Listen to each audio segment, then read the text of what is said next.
தீர்ப்பாயம் அப்படிங்கிறது ஒரு குவாஷி ஜுடிஷியரி போர்டு. அது எதற்காக நிறுவியிருக்காங்க அப்படின்னா, சிவில் நீதிமன்றங்களில் பேங்க் ரிலேட்டடாக வர கேஸுகள் எல்லாத்தையும் வந்து மேனேஜ் பண்ண முடியல, உடனுக்குடன் தீர்ப்பு வழங்க முடியலை அப்படிங்கிற பட்சத்தில் கடன் வசூல் தீர்ப்பாயம் அப்படின்ற ஒரு ட்ரிபியூனலை வந்து நிறுவியிருக்காங்க.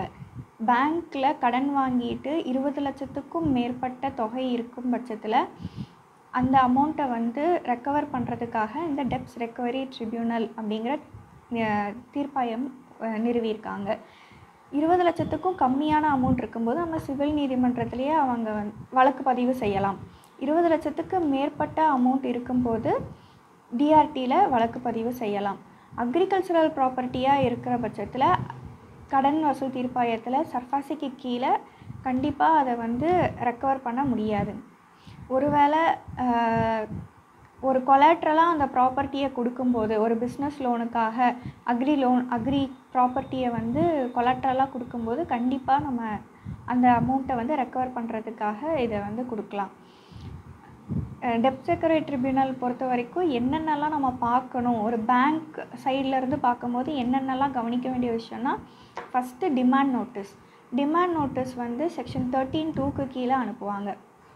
13(2)ல் வந்து அனுப்பும்போது அந்த ஒரு பாரோவருக்கு நோட்டீஸ் அனுப்பும்போது அவங்க பாரோவர் வந்து நோட்டீஸ் ரிசீவ் பண்ணலை அப்படின்னா நியூஸ் பேப்பரில் அந்த பப்ளிஷிங் கொடுப்பாங்க. டிமாண்ட் நோட்டீஸை வந்து நியூஸ் பேப்பரில் பப்ளிஷ் பண்ணுவாங்க 2 லாங்குவேஜில். இப்போது வந்து தமிழ்நாடு அப்படின்னா தமிழ்லேயும் இங்கிலீஷ்லேயும் கொடுக்கணும். அதே மாதிரி மற்ற ஸ்டேட்ஸில் அவங்கவுங்க language, local language plus English 2 news பேப்பரில் நம்ம ஆட் மாதிரி கொடுப்பாங்க. அடுத்த கட்டமாக 60 நாள் கழித்து பொஷன் நோட்டீஸ் கொடுப்பாங்க. இந்த பொஷன் நோட்டீஸ் வந்து செக்ஷன் 13(4)ல் கொடுப்பாங்க.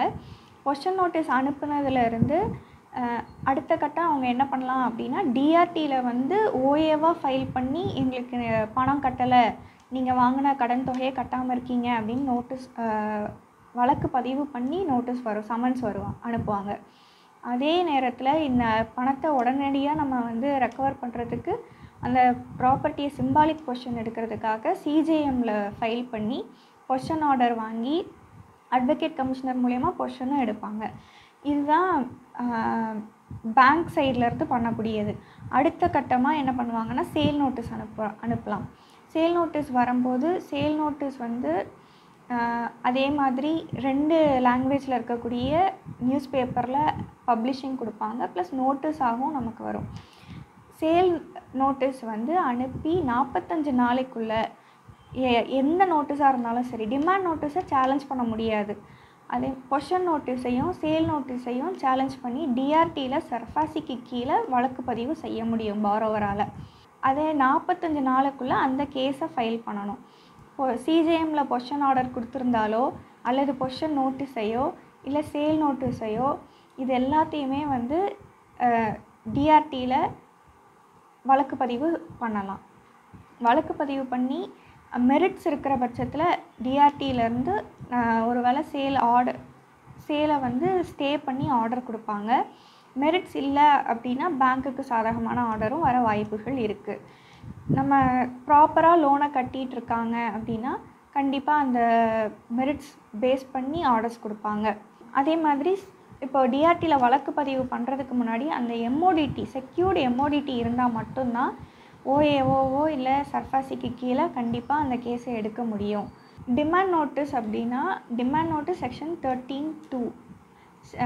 டிமாண்ட் நோட்டீஸ் அப்படின்னா என்னன்னா, எங்கள் பணத்தை நீங்கள் வாங்கியிருக்கிறீங்க, பேங்க்கில் கடன் வாங்கியிருக்கிறீங்க, வாங்கின கடனை நீங்கள் கொடுக்க சொல்லி டிமாண்ட் பண்ணி கேட்குறது தான் demand notice. First demand notice தான் அனுப்புவாங்க. டிமாண்ட் நோட்டீஸ் அனுப்பிட்டு 60 நாள் கேப்பில் பொஷன் நோட்டீஸ் அனுப்புவாங்க. பொஷன் நோட்டீஸ்னால் என்னென்னா, உங்கள் இடத்த நாங்கள் வந்து ஆக்கிரமிப்பு பண்ண போகிறோம், நீங்கள் வந்து பணம் கட்டாமல் இருக்கிறீங்க, டிமாண்ட் நோட்டீஸ் அனுப்பியும் உங்கள்கிட்டேருந்து எந்த பதிலும் இல்லை, அதனால் நான் வந்து உங்களோட எது movable property R immovable property எதுவாக இருந்தாலும், உங்கள் சொத்து எதுவாக இருந்தாலும் அதை வந்து ஆக்கிரமிப்பு பண்ணுறதுக்கு நாங்கள் வரப்போகிறோம் அப்படிங்கிறது தான் அந்த பொஷன் நோட்டீஸ். நீங்கள் கொலாட்ரலாக கொடுத்துருக்கக்கூடிய அந்த ப்ராப்பர்ட்டியை வந்து நாங்கள் ஜப்தி பண்ண போகிறோம் அப்படின்னு சொல்கிறது அந்த பொஷன் நோட்டீஸ். பொஷன் எடுக்க போகிறோம்னு சொல்கிறது. அந்த பொஷன் நோட்டீஸ் கொடுத்து 30 நாளில் சேல் நோட்டீஸ் அனுப்புவாங்க. சேல் வந்து இப்போ நம்ம பேங்க்லலாம் வந்து ஆக்ஷனில் சேல் போடுறாங்க அப்படின்னு சொல்கிறாங்க இல்லைங்களா, அதுதான். அந்த சேல் நோட்டீஸ் வந்ததுலேருந்து 45 நாளைக்குள்ளே கோர்ட்டில் வந்து இந்த மாதிரி எங்களுக்கு சேல் நோட்டீஸ் வந்திருக்கு, சேல் நடக்க போகுது, எங்களோட ப்ராப்பர்ட்டி நீங்கள் காப்பாற்றி கொடுக்கணும் அப்படின்னு சொல்லி பாரோவர் வழக்கு பதிவு பண்ணால் அந்த கேஸில் மெரிட்ஸை பொறுத்து சேல் நடக்கும். இல்லை சேல் நடந்தாலும் அதை ஹோல்ட் பண்ணி வைக்க சொல்லி கோர்ட் வந்து டிஆர்டி வந்து பேங்க்குக்கு உத்தரவு போடும். ஒரு ப்ராப்பர்ட்டிக்கு சேல் நோட்டீஸ் அனுப்புறதுக்கு முன்னாடி அந்த ப்ராப்பர்ட்டியோட வேல்யூஷன் எடுக்கணும். லோன் அமௌண்ட்டு எவ்வளோ லோன் அமௌண்ட் அவங்க கட்டாமல் இருக்குது அப்படின்றதையும் அந்த ப்ராப்பர்ட்டியோட வேல்யூவேஷனையும் பொறுத்து தான் வந்து வேல்யூவேஷன் ரிப்போர்ட் எடுத்ததுக்கப்புறம் தான் சேல் நோட்டீஸே அனுப்ப முடியும். சேல் நோட்டீஸ் அனுப்பி அந்த சேல் நோட்டீஸை சேலஞ்ச் பண்ணி டிஆர்டியில் கேஸ் ஃபைல் பண்ணி அவங்க கண்டிஷனல் ஆர்டர் கொடுப்பாங்க. இப்போ வந்து லோன் அமௌண்ட் வந்து ஒரு 40 லட்சம் அப்படின்னும்போது 40 லட்சத்தில் 50%, 30%, 35% 2 இன்ஸ்டால்மெண்ட்டாக கட்டுங்கன்னு சொல்லி ஆர்டர் போடுவாங்க. அந்த இன்ஸ்டால்மெண்ட்டை நீங்கள் கரெக்டாக கட்டலை அப்படின்னா சேலை வந்து ப்ரொசீட் பண்ணலாம். அதை ஆர்டரே வந்து எப்படி கொடுப்பாங்கன்னா, கண்டிஷனல் ஆர்டர் கம்ப்ளை பண்ணலைன்னா ஸ்டே ஆட்டோமேட்டிக்காக வெக்கேட் ஆகிடும். கண்டிஷனல் ஆர்டர் கம்ப்ளை பண்ணிட்டாங்கன்னா ஸ்டே வந்து கண்டினியூவாக இருக்கும். நீங்கள் அதுக்கப்புறம் உங்கள் அக்கௌண்ட்டுக்கு தேவையான பணத்தை கட்டி என்பிஏலேருந்து நார்மலைஸ் பண்ணி ரெகுலரைஸ் பண்ணிவிட்டு அக்கௌண்ட்டை மேலும் நீங்கள் உங்கள் லோனை வந்து கண்டினியூவாக கட்டிட்டு முடிச்சிடலாம். இல்லை நான் சேல் நோட்டீஸ் அனுப்பி சேலஞ்ச் பண்ணி கண்டிஷனல் ஆர்டர் கொடுத்து பணம் கட்டாமல் விட்டுட்டோம் அப்படின்னா சேல் ப்ரொசீட் பண்ணிடுவாங்க. உங்கள் ப்ராப்பர்ட்டியை ஆக்ஷன்லேயும் சேல் பண்ணிடுவாங்க. டிமாண்ட் நோட்டீஸ் முதல்ல டிமாண்ட் நோட்டீஸ் தான் அனுப்பாங்க. அந்த டிமாண்ட் நோட்டீஸ்க்கே நம்ம ரிப்ளை நோட்டீஸ் அனுப்பலாம். செக்ஷன் 13(2)A அனுப்பி அப்போவே நான் வந்து பணம் கட்டிடுறேன் அப்படின்னு சொல்லி ஒரு ப்ராப்பரான ரீசன் சொல்லி அப்போவே வந்து பணத்தை கட்டி அக்கௌண்ட்டை ரெகுலரைஸும் பண்ணிக்கலாம்.